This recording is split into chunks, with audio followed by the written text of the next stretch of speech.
Hello বন্ধুরা, আজকে গল্পটি হচ্ছে সময়ের মূল্য। কিভাবে জীবনে সময়ের মূল্য দিতে হবে এই গল্পটির দ্বারা আপনারা বুঝতে পারবেন। তো বেশি কথা না বলে চলুন গল্পটা আরম্ভ করি।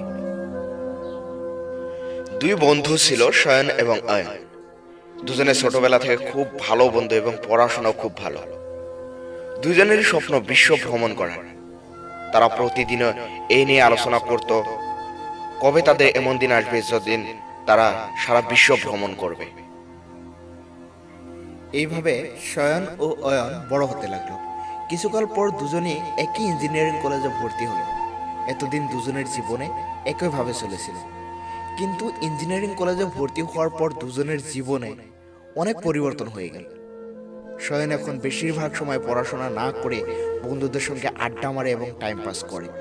অন্যদিকে অয়ন বেশিরভাগ সময় পড়াশোনা করে আর ফ্রি টাইমে বন্ধুদের সঙ্গে আড্ডা দেয়।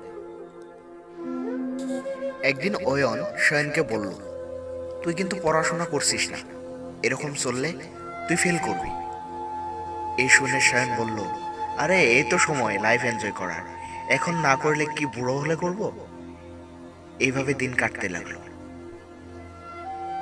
অয়ন প্রতিদিন পড়াশোনা, প্রজেক্ট এসব নিয়ে সময় কাটাতো, আর আয়ন সারাদিন আচ্ছা মুভি, মোবাইল এসব নিয়ে সময় কাটাতো।